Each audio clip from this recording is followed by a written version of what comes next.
જામનગરમાં આમ આદમી પાર્ટીના નેતા ગોપાલ ઇટાલિયા પર જૂતું ફેંકવાની ઘટનાને લઈ ભાજપે આકરું નિવેદન આપ્યું છે।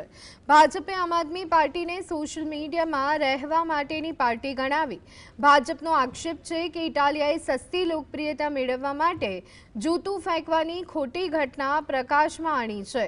આ અગાઉ ગોપાલ ઇટાલિયાએ તત્કાલીન ગૃહપ્રધાન પ્રદીપસિંહ જાડેજા પર પણ જૂતું ફેંક્યું હતું।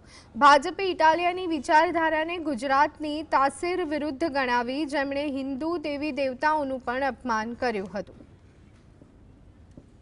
સાથે મારે એ પણ કહેવું છે કે આપણે ત્યાં કહેવાયું છે કે બોયા પેડ બબૂલ કા તો આમ કહાં સે હોય।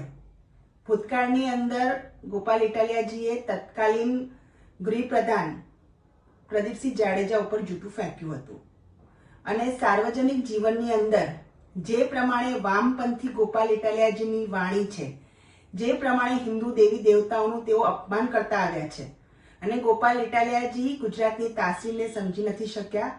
આ પ્રગતિશીલ ગુજરાત છે જેમાં ક્યારે પણ આવી વામપંથી વિચારધારા ચાલે એમ નથી।